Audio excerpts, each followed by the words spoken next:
As for the administration, it needed a public relations gesture. They found it in the issue of the return of captured military personnel. We said they were prisoners of war.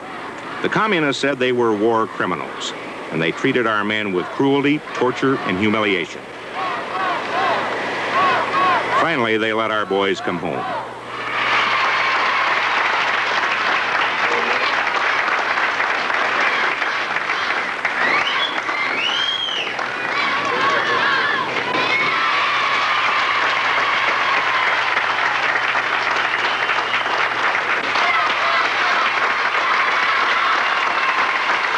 This was the first good news in a war that was all bad news. The government and communicators made so much of it that an historian wrote, "People began to speak as if the North Vietnamese had kidnapped 400 Americans, and the United States had gone to war to retrieve them."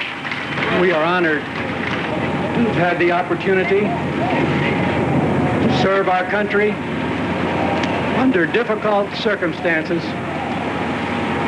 We are profoundly grateful to our Commander-in-Chief and to our nation for this day. God bless America. God bless America.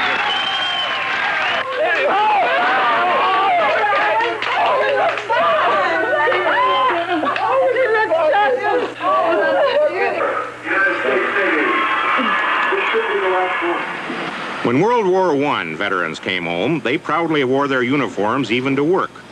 When World War II vets came back, there were parades up main streets. But when the Vietnam vets came home, there were no ruffles and flourishes. Of those who were married, 1 out of 3 would be divorced within 6 months of coming back. 1 out of 2 had a drug or alcohol-related problem. Casualties who never felt a wound. There was silence about the Vietnam veteran until late in the decade. Then they began to speak up, both in sorrow and in anger. America turned its back on the Vietnam veteran. This isn't just me whining about it. In 1971, Lou Harris was commissioned by an act of Congress to survey public attitudes about the Vietnam veteran. And he documented that the majority of people in America considered Vietnam veterans suckers for having served. That's on top of the stereotyped image of us as a bunch of Lieutenant Calley types, indiscriminate killers of women and children, junkies, crazed psychopaths, or the dummies that couldn't find their way to Canada or a way to avoid induction. That hurts when you remember the pride that we had as Marines, soldiers, sailors in Vietnam. We fought hard. We did not lose a battle in Vietnam. The American military never lost a major campaign in Vietnam, but the United States lost the war. When the last days of Saigon began, Ford was president, Nixon had resigned, and we were in a major recession. America looked inward. Then in late April '75, panic in Saigon.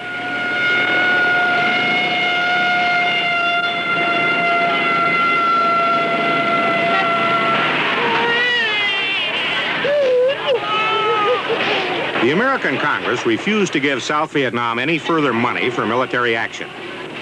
The premier of South Vietnam fled, reportedly sending 16 tons of gold to Europe ahead of his arrival.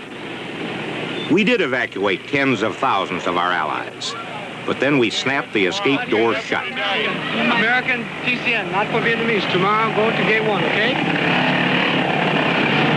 I know. I have to tweet. I know you have to go to gate 1. We left behind many whom we had promised to evacuate. Some could not believe we would leave their fate to an enemy we had both fought together.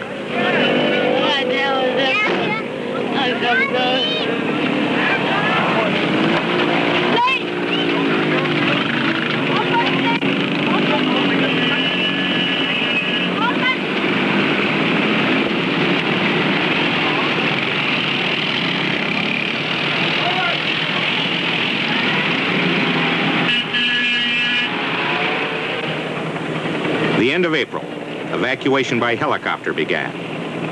Up to to the last minute, we thought we could make a deal with the communists. La fièvre monte devant l'ambassade américaine où s'entassent des Vietnamiens prêts à tout pour s'en... Most American news crews were out by April 30th. Now the French cameras took over. After the French defeat in 1954, we had replaced them in Vietnam. But now we had failed just as the French had failed. Our friends, the French, were keenly interested in the details of our failure.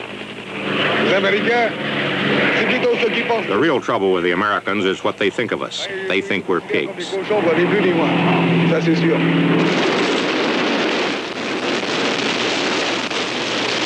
had been one tree in the courtyard of the embassy which interfered with helicopter landings.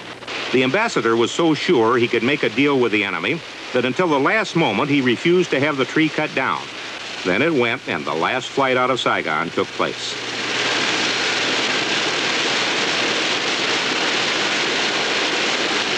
The first American combat soldier had arrived 10 years before. We had given 56,000 dead and countless billions. We had given a great part of our national honor before we gave up.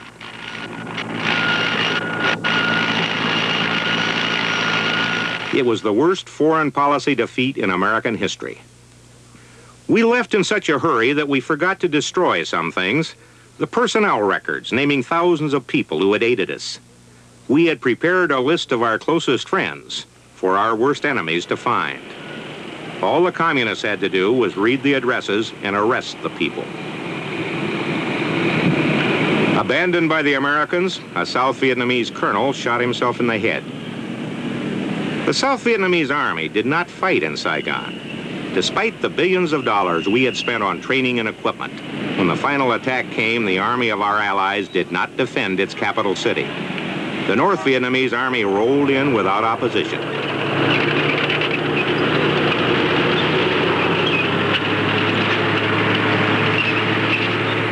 The French film is edited to show that the North Vietnamese were not such bad fellows. To translate, they met without brutality, as if it had been written from the beginning. L'ancien monde se liquide sans brutalité, comme si c'était écrit depuis toujours. The French were wrong about the communists being nice guys, though. The bloodbath was not immediate. Nothing happened at once. Saigon was too rich and big for the North Vietnamese farm boys to handle. It took time, and when the bath came, it was not in blood, but in salt water.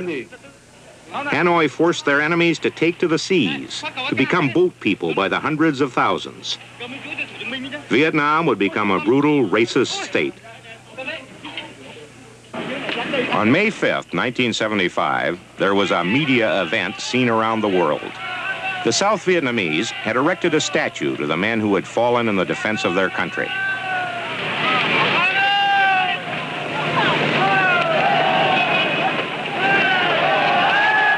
For the first time in American history, an ally whom we had sworn to defend went down in total defeat and in unconditional surrender.